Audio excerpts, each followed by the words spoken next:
Olá, queridos. Conforme prometido, vamos lá, né? Gravar um vídeo para vocês para complementar o que foi falado na nossa palestra, né?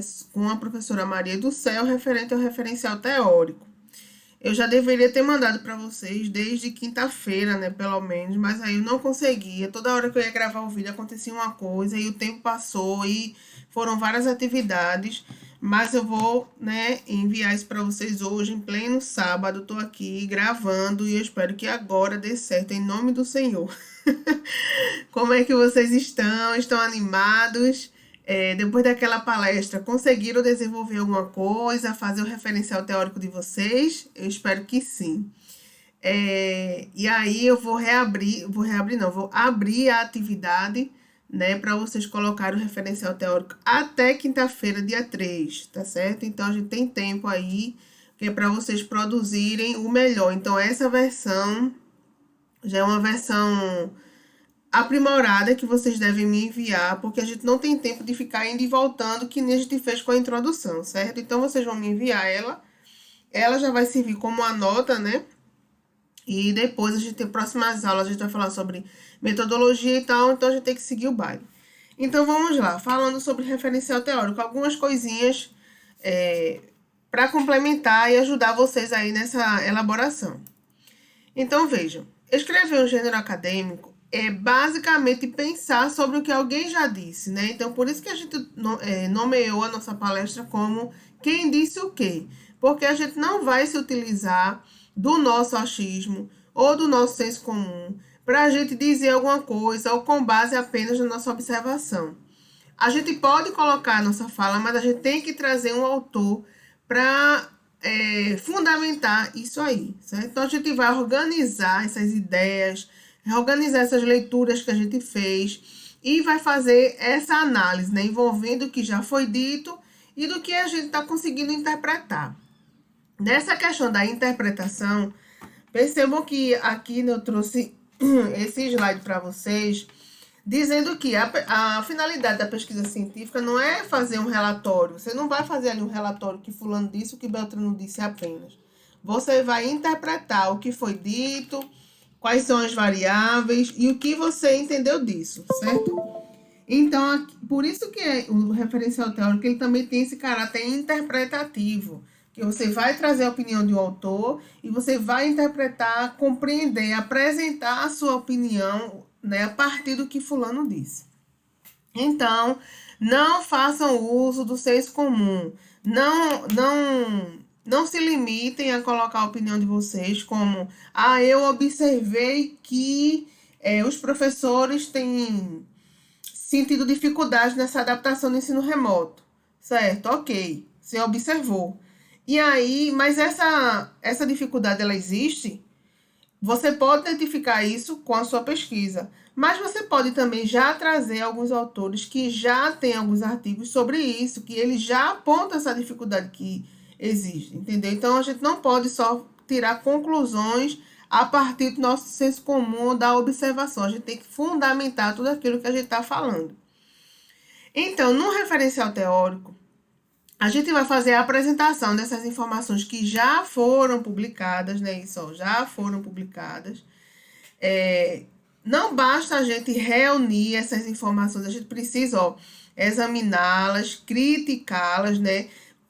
Fazer um contraponto, ou até concordar mesmo com o autor, mas colocando a nossa opinião. Por que que a gente concorda? O que é que a gente, né, opina sobre isso? O que é que a gente entende? O que é que a gente interpreta sobre isso? E aí a gente tem que apresentar também uma visão ampla daquilo que o pesquisador conhece sobre o assunto, daquilo que você passou a conhecer sobre o assunto. Então, você está falando sobre tecnologia da comunicação. Então, o que foi que você já aprendeu de todas as suas leituras?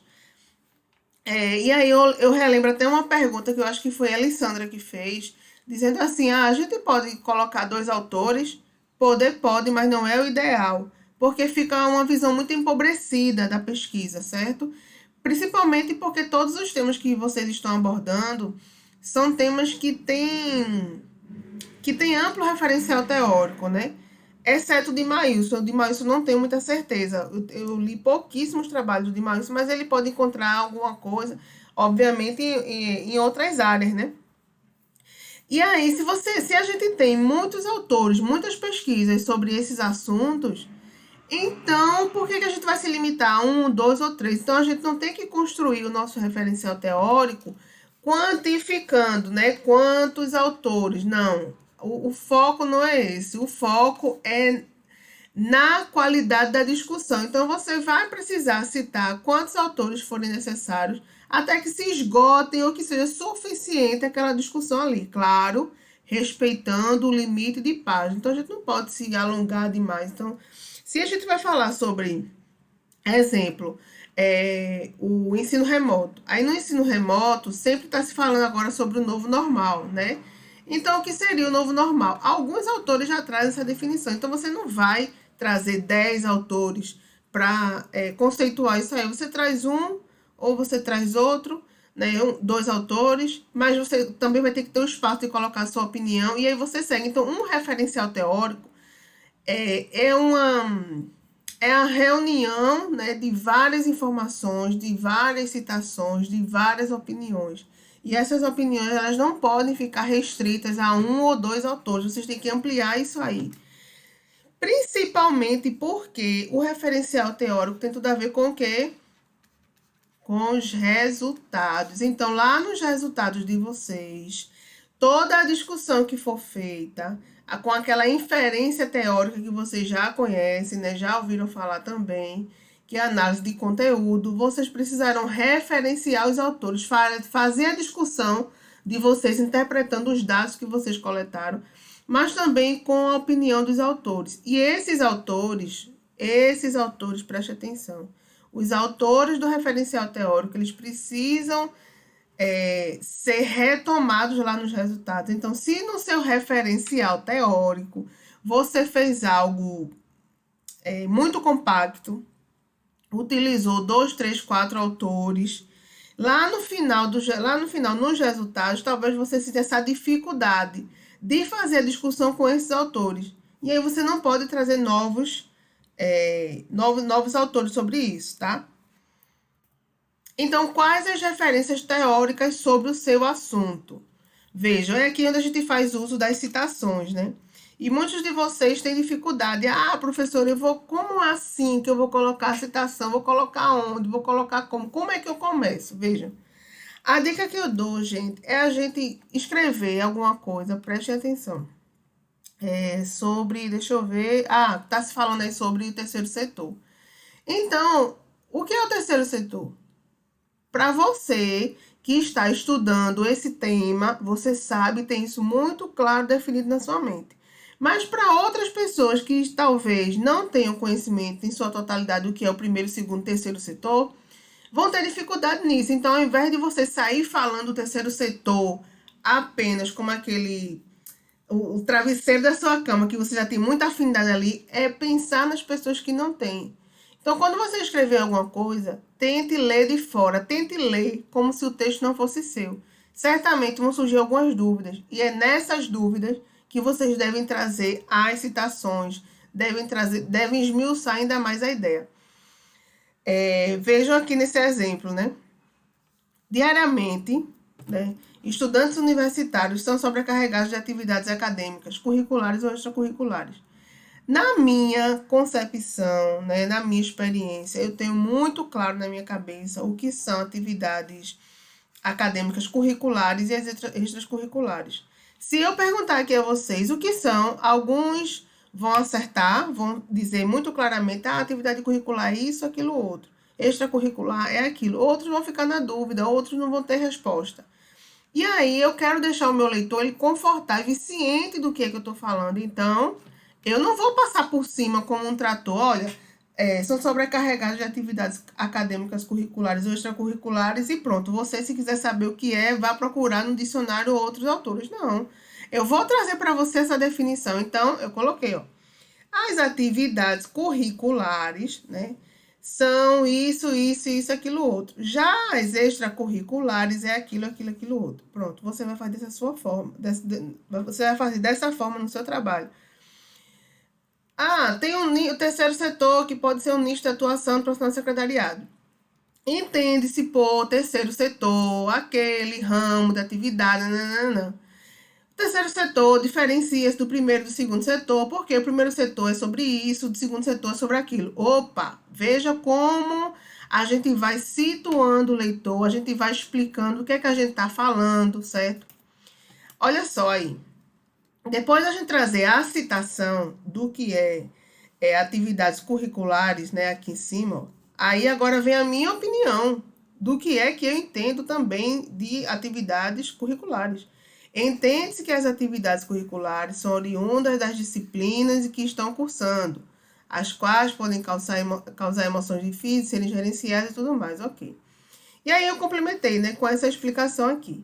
Já as atividades extracurriculares, também denominadas de complementares ou não obrigatórias, incluem a participação. Então, se alguém tinha dúvida, agora não tem mais. Por quê? Porque eu expus o conceito, a definição, expliquei o que era. É assim que vocês vão fazer no referencial teórico de vocês, certo? Tem que pensar que pessoas que não entendem da temática vão ler o trabalho de vocês. Então, o referencial teórico, ele é um diálogo. Ele é um diálogo. E esse diálogo é com quem, Belle, pelo amor de Deus? Entre você e os autores. O que é que os autores desses trabalhos têm dito para você? Né? Aí depois, o que é que você diz ao autor do texto? Então, quando você vai buscar na literatura uma referência sobre a dificuldade de aprendizar, a dificuldade de aprender idioma estrangeiro, alguns autores vão trazer essas dificuldades. Então, ele está dizendo, ele está conversando com você. E aí você vai continuar conversando com ele, né? Trazendo também a sua percepção, trazendo alguns fatores que potencializam essa dificuldade. Então, é um diálogo. Você não pode falar sozinho, porque é como eu digo, né? Quem somos nós na fila do pão, né?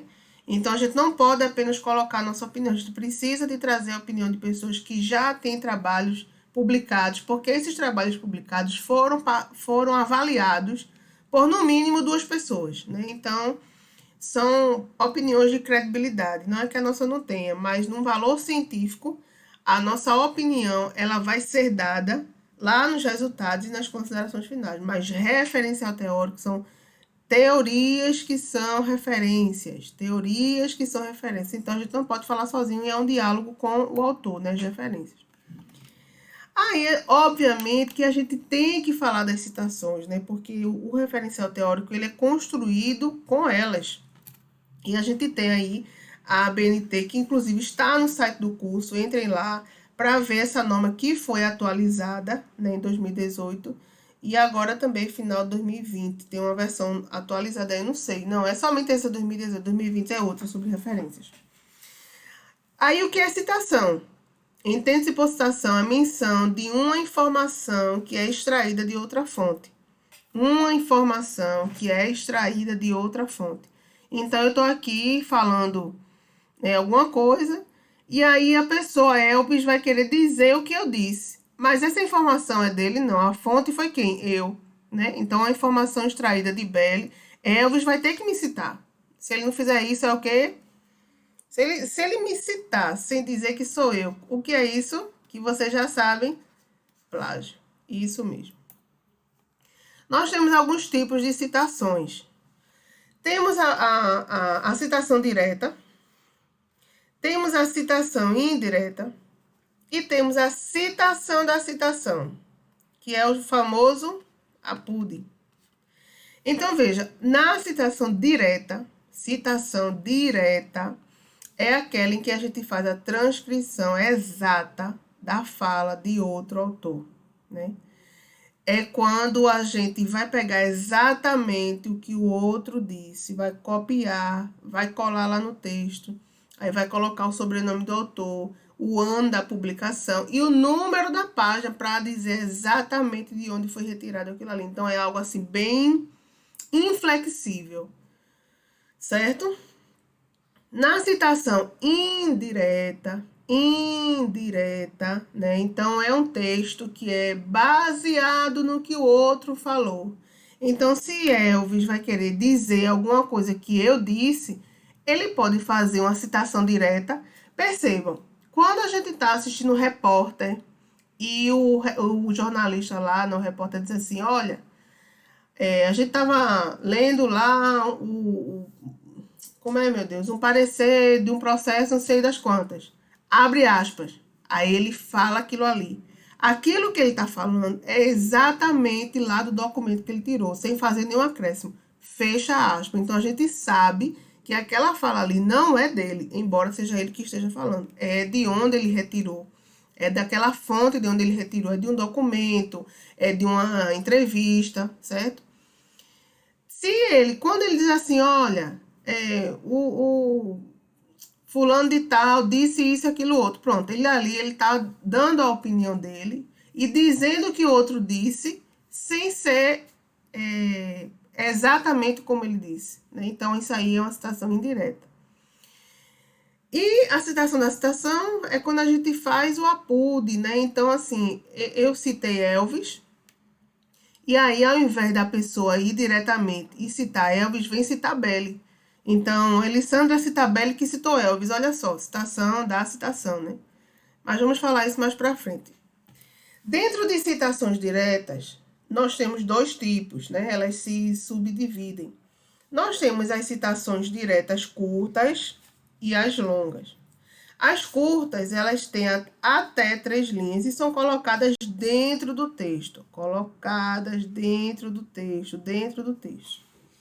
As citações longas, elas têm mais de 3 linhas e é recuada. Aí você diz, Beli, como é que eu vou saber que tem? Tem que fazer lá, tem que pegar o texto, recuar, colocar na fonte 10, que é uma fonte menor do que você está fazendo, recuar 4 centímetros. Se essa citação ficar com mais de 3 linhas, então ela vai ficar lá recuada. Se não, aí você tem que refazer tudo e deixar ela dentro do texto, porque ela ficou de até 3 linhas. E o espaçamento das citações longas são simples. Vamos a alguns exemplos, né? Que assim vocês conseguem visualizar melhor. Deixa eu ver se está gravando aqui direitinho. Eu espero que esteja. Dessa vez, sim. Vamos lá. Exemplo. Oliveira, 2011, página 52. Quando a gente vê isso aqui, página 52, já consegue dizer alguma coisa para vocês? Já consegue dizer se essa citação ela é direta ou indireta? Sim, né? Sim? Sim, muito bem, acertaram. Consegue dizer. Então, consegue dizer que ela é o quê? Direta ou indireta? Se ele está colocando a página, é porque ele vai dizer exatamente como Oliveira falou. E se a gente vai dizer exatamente como Oliveira falou, é o quê? Citação? Arrasou! Muito bem, citação direta, isso aí. Então, vejam, já começa daqui, a gente entender que é uma citação direta, mas diante desse parágrafo todinho, o que é exatamente que Oliveira falou? Olha aqui, vamos lá, olha aqui aspas, separando o que foi que Oliveira disse. Então, tudo isso aqui é do trabalho de Oliveira. Perceba que na frase seguinte, a gente tem Oliveira novamente, e dessa vez a gente não tem a página. Se a gente não tem a página, é uma citação que a gente não vai dizer exatamente o que Oliveira falou. Então, isso aqui é uma citação o quê? Indireta. Muito bem, isso aí. Citação indireta. Vou dizer baseado no que Oliveira falou e não exatamente o que ele falou. Outro exemplo. Valério et al. O que é o et al? Hein? O que é o et al? Pensa aí um pouquinho. Et al. Vocês veem muitos isso nos trabalhos. O que é o et al? E todos. É uma palavra em latim que significa isso, e todos. E esse et al, ele é utilizado para os trabalhos que tem mais de 3 autores. Mais de 3 autores. Então, vamos dizer, né, que tem Valério, Souza, Cavalcante e Barros. Pronto, mais de 3 autores, já vem aqui o et al. Se tiver até 3 autores, a gente faz como tá aqui, ó. Delanello, Silva e mais algum outro, certo? Mas, enfim. Aí o que acontece? A gente tem aqui, ó, Valério et al, 2016, página 116. Página 116, aspas, tudo isso quer dizer o que pra gente? Hein? Que é uma citação o quê? Direta. Muito bem. Aí, em seguida, a gente continua com outra citação direta, que é de Delanelle Silva, ó. Então, aprenderam, né? Como que é colocada essas citações. Aqui, uma citação e tá. Elas estão dentro do texto porque elas são citações curtas. Às vezes, a gente vai encontrar, mas é errado, tá? Citações que são longas dentro do texto. O autor errou, o autor quis economizar a linha, mas é errado, tá? Então, não sigam esse exemplo. Aí a gente tem aqui, ó, citação recuada 4 centímetros, fonte 10, espaçamento simples. Isso aqui é o quê? Citação direta ou indireta? Indireta? Não, indireta não, não de jeito nenhum. É a citação o quê? Direta. Você escreveu exatamente o que foi que Valério falou, né? Olha aqui. Por ela já estar destacada e recuada do texto, ela não precisa do quê? Das aspas, né, minha gente? Porque as aspas dentro do texto vêm para dizer isso. Olha, essa fala aqui não é desse autor, é do outro lá que está sendo citado. Mas se a citação ela já está recuada, então não precisa dessa separação, porque a separação é no próprio parágrafo, certo? Aqui, um exemplo diferente. Já sabemos que quando está assim, é uma citação direta, longa, porque mais de 3 linhas, é isso? Recuada 4 centímetros, fonte 10, espaçamento simples, ok. Aí só que o detalhe que eu quero chamar a atenção de vocês aqui é para o APUD. O APUD é o quê? Citação da citação. Marandino. Então, essa pessoa que está construindo esse trabalho aqui, essa pessoa, ela está citando Smith através de Marandino. Por quê? Porque certamente essa pessoa aqui, ela não encontrou o trabalho de Smith. Olha, o trabalho de Smith de 96. E aí, os trabalhos mais antigos lá, mesmo, né, 1980, 90, já tem mais uma dificuldade de encontrar. E aí, a pessoa não encontrou o trabalho de Smith, mas encontrou a fala de Smith dentro do trabalho de Marandino. Aí, o que é que essa pessoa fez? Citou Smith por Marandino, certo? Então, Smith, 96, citado por Marandino. Citado por. Lembre disso. Citado por. Certo? Lá nas referências, a gente vai colocar quem? Smith ou Marandino? Pensem um pouquinho. Smith, ele foi citado por Marandino, né? E essa pessoa que está fazendo esse trabalho acessou o trabalho de Marandino. Lá nas referências, a gente vai citar quem? Marandino. Por quê? Porque a gente acessou o trabalho de Marandino. Se a gente tivesse acessado o trabalho de Smith, a gente nem estaria falando de Marandino, né? Já ia colocar diretamente na fonte. Então, a citação da citação é isso. É você citar uma segunda pessoa através da primeira. Porque você não encontrou o trabalho da segunda, né? E aí, até pelo ano, você consegue fazer essa distinção também. Uma pessoa de 96 pode citar alguém de 2017? Claro que não, né? Então, o 2017, que é o mais recente, ele citou o anterior. E a pessoa que está fazendo o trabalho vai citar quem? O mais recente, 2017. Entenderam aí essa questão? Entenderam? Entenderam essa questão das citações? Das citações. Então, vamos lá, né? A gente tem 3 tipos de citações. Quais são? Citação direta, né? Muito bem. Qual outro tipo? Indireta, arrasou. E o terceiro tipo? Citação da citação, né? Onde a gente faz o uso do APUD. Muito bem. Na citação direta, ela é a fala exata do autor. Ela pode ser o quê? Curta e longa. Curta é dentro do texto, separada por aspas, não é isso? E a longa, ela é recuada 4 centímetros, tamanho, fonte tamanho 10, espaçamento simples, certo? Aí, inclusive, olha, esse post aí é de uma página que eu sigo, TCC Descomplicado. Sigam ela, tem muitas dicas bacanas. Às vezes você tá assim no Instagram vendo nada, quando vê uma dicasinha de uma referência, de uma citação, de uma coisa, aí você pensa no seu trabalho, isso é muito bom. Ele traz alguns modos de como a gente introduzir diretamente a fala de um autor, para não ficar repetitivo, sabe?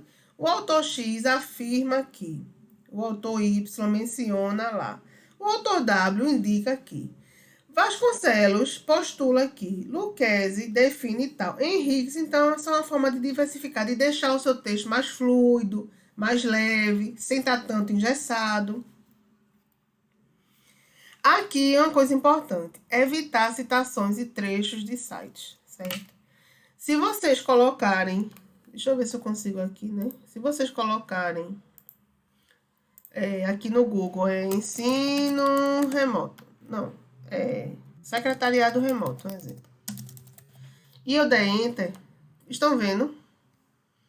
Ele vai vir site de tudo quanto é jeito, de prestação de serviço, tá vendo? Tá vendo? Mas se eu colocar secretariadoremoto.pdf, opa, olha só que legal.